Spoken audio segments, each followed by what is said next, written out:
lelo jeudi le 16 janvier 2025 et sali sikoyo 24 ans depuis babomaki Musée Laurent Désiré Kabila oyo azalaki moko ya ba président ya République démocratique du Congo. Musée Laurent Désiré Kabila azalaki assassiné na bureau na ye na palais de marbre oyo ezali na kati ya capitale ya République démocratique du Congo. Assassinat d'un homme d'État, assassinat il y a président de la République à l'époque, Laurent Désiré Kabila. Nani abomaki ba puissance étrangère oyo bayokanaki na Mobutu na armée pe ba assassinaki Patrice Emery Lumumba. Npo Laurent Désiré Kabila akotaki Zamba to akendaki kosala rébellion. Après 30 ans, il y a règne, il y a terreur. Après 30 ans, il y a règne, il y a dictature. Mobutu Sese Seko Kukumwendo Wazabanga akimaki na Maroc. Atikaki pouvoir officiellement. Rébellion, il y a Afdel, Ouezala qui conduit, et pas il y a Laurent Désiré Kabila, et Zouaki officiellement Zaïre, na mokolo ya le 17 mai 1997. Totango ye azui mboka Zaïre à l'époque, alobaki esengeli ko changer makambo surtout kolongola kombo ya Zaïre kozongisa kombo ya République démocratique du Congo. A changeaki yango officiellement tolongwaki na Zaïre pona kokoma na République démocratique du Congo. Ezali devoir na biso nyonso tout ba journaliste, ba docteur, ba commerçant, ba militaire, ba policier ya kobetela bana na bino histoire ya mboka na biso République démocratique du Congo sans manipulation. Mpona ntango na bango pe babetela bana na bango po bana na bango babetela bana na bango histoire vraie ya République démocratique du Congo na ba acteur politique na ye etikala de génération en génération.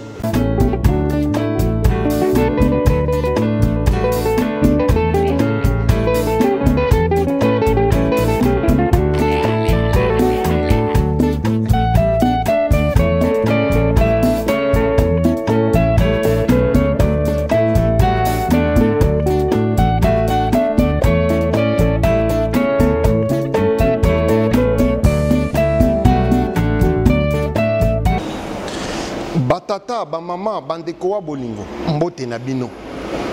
Boye malamu na mayangani na Politique TV. Nazali wa bino, Patrick Chimanga, tata mayangani. Mwana ya mama Christine Kalanga. Mpeto leki mbala moko na maetokolobela na tosolo la politique na biso ya lelo. Musée Laurent Désiré Kabila n'est jamais trahi le Congo.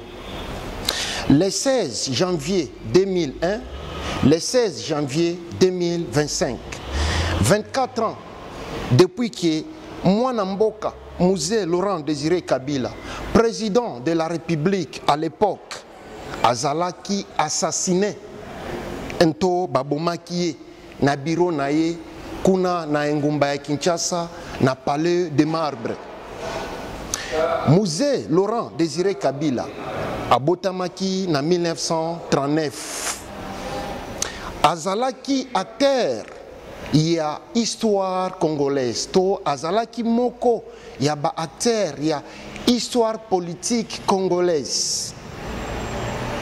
Asalaka ba rébellion avant mpambate esengeli nanga ko rappeler bino ete Mwana Mboka Musée Laurent Désiré Kabila abandaka rébellion depuis 1960 nasima ya koboma Patrice Emery Lumumba, toko assassiné Patrice Emery Lumumba et pas ya Mobutu Sese Seko Kukumwendo Wazabanga na complicité na ba pays étrangers to ba puissance étrangère.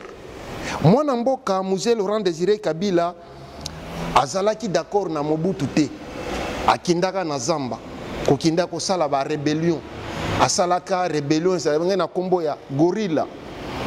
Babitumba ya Mwaba 1, Mwaba 2, ezalaki rébellion Musée Laurent Désiré Kabila.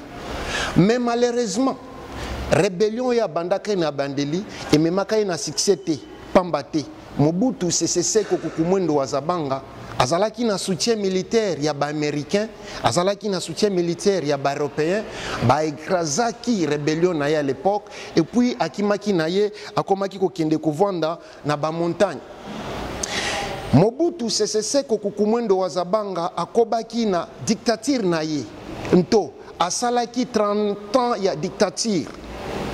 Mais Mzee Laurent Désiré Kabila akendaki kosangana ya mbala oyo na ba pays voisins lokola Rwanda, na ba pays voisins lokola Uganda, na ba pays voisins lokola Burundi, mpona kosangana ensemble et puis baya kolongola Mobutu Sese Seko Kukumwendo wa Zabanga na pouvoir to basilisa règne na ye.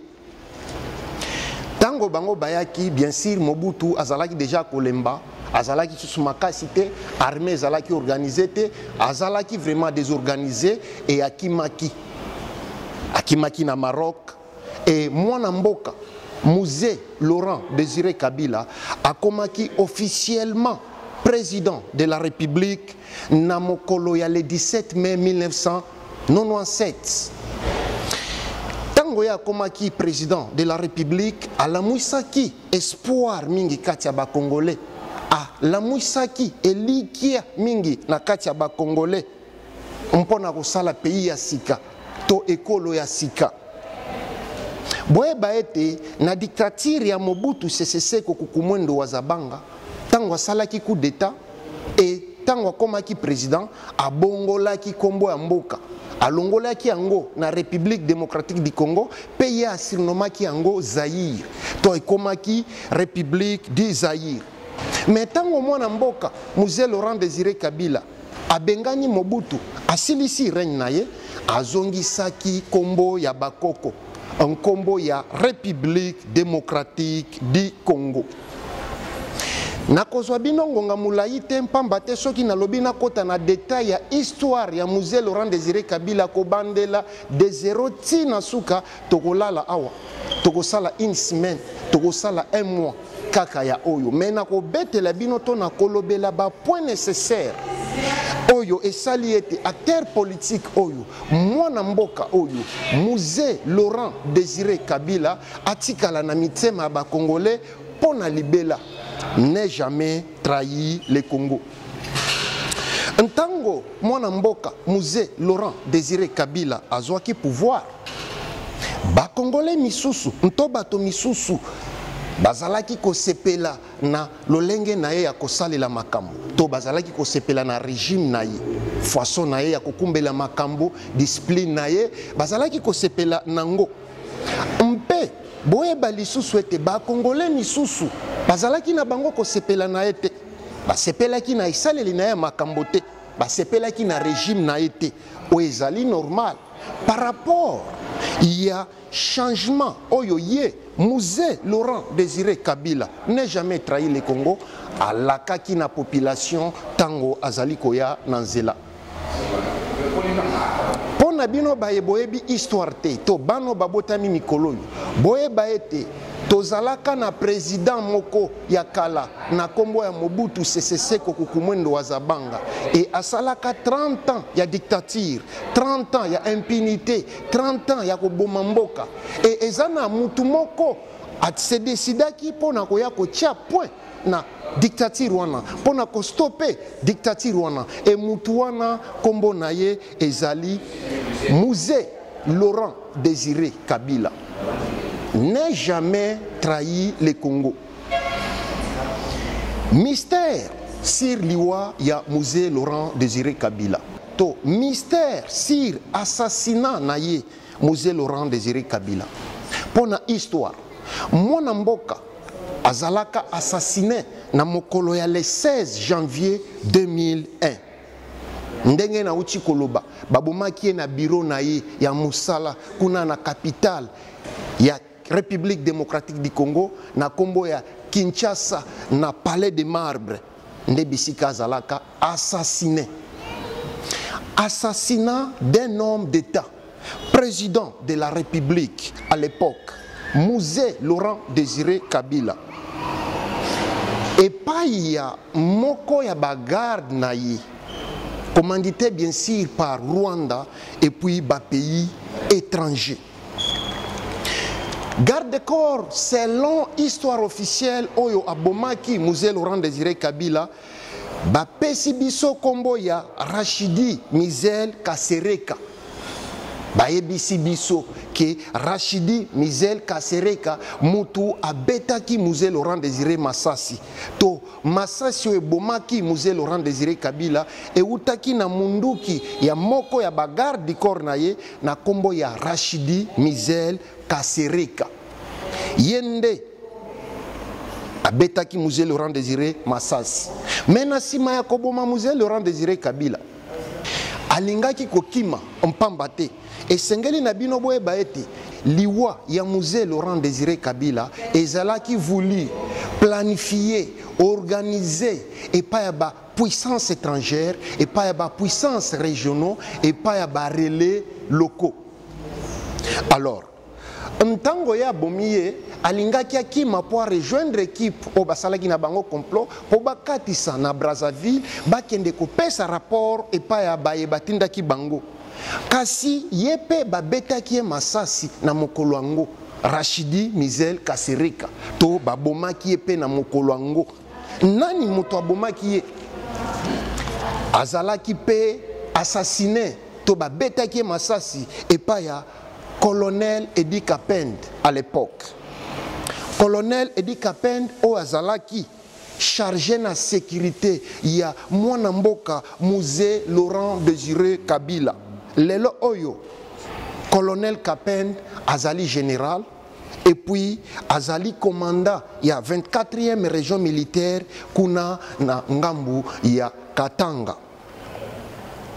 Ba Congolais mingi bazo kanisaki procès sur l'assassinat de Laurent Désiré Kabila esalemaka malamu te.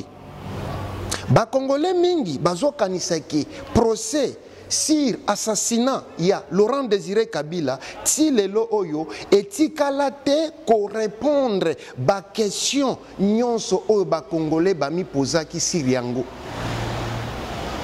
Majorité ya ba Congolais bazondi make ti lelo oyo procès wana ezalaki procès bidon to procès organisé pona ko blanchir baye babomaki mwana mboka Musée Laurent Désiré Kabila. Ba Congolais mingi bato mingi balingi bayeba ba auteur to bato oyo bapesaki ordre pona ko boma Musée Laurent Désiré Kabila mpamba te ti lelo bayebani te. Ba vrai commanditaire ya assassinat ya Musée Laurent Désiré Kabila ti lelo bayebani nanu kaka te. Ba Congolais misusu bazokanisaki Laurent Désiré Kabila n'est jamais trahi de Congo. Yende amemaki ba envahisseur ya Congo. Ba Congolais misusu bazokanisaki Laurent Désiré Kabila yende a facilitaki infiltration oyo tozali ba victime nango lelo biso République démocratique du Congo. Ba Congolais mingi bazokanisaki soki lelo tozali na M23 RDF ba terroriste soutenu pa ya Rwanda na Kagame na Uganda ezali kaka continuité ya maye Musée Laurent Désiré Kabila asalaki ntango amemaki bango pona kobengana Musée Mobutu Sese Seko Kukumwendo esengeli lisusu boye baete. Avant Liwanaye, Musée Laurent Désiré Kabila, y assis à échapper na ba tentative d'assassinat ya bomo inaye ebele. Et ba tentative d'assassinat nyonso na bomo inaye ezalaka inspiré et pas ya Rwanda, ezalaka inspiré et pas ya ba pays étranger. Oyo bazalaki ko sepelate na ndenge naye ya kosala mosala. Nini ezalaki ba qualité ya Musée Laurent Désiré Kabila lokola acteur politique. Nini ezalaki ba qualité ya Laurent Désiré Kabila lokola moko ya ba président ya République démocratique du Congo. Qualité na ye ya liboso mwana mboka Laurent Désiré Kabila ezalaki souveraineté nationale. Souveraineté nationale ezalaki moko ya bibundeli na ye to moko ya ba valeur na ye. 2. Intégrité nationale. Intégrité nationale ezalaki pe moko ya ba bibundeli to ba valeur na ye Mzee Laurent Désiré Kabila. 3. Azalaki na campagne anti-corruption. Anti-corruption. Azalaki corrompite to azalaki kobundisa corruption na kati ya mentalité ya ba Congolais. P4 moko ya ba valeur na ye azalaki leader charismatique. Leader charismatique. Politicien charismatique avec vision pona mboka na ye. Lelo ezali mokolo akokanisa ye. Lelo tozali kokanisa ye ba Congolais nyonso partout dans le monde. Botika ete République démocratique du Congo ekende liboso, botika ete tokanisa moko ya ba héros national oyo, ngai lokola journaliste, ngai lokola mopanzi sango, musala na ngai za komona pe koloba. Biso ba journaliste tozali ba témoin ya histoire. Musala na biso eza koloba histoire, koloba présent, pe kokanisa futur. Lelo to kolobela moko ya ba leader charismatique na kombo Mzee Laurent Désiré Kabila oyo apesaki bomoi na ye pona souveraineté nationale ya RDC. Oyo apesaki bomoi na ye pona intégrité nationale ya République démocratique du Congo. Tobosa na ba valeur na ete. Congo ne sera jamais divisé. Congo ekotikala kokabwanaka te.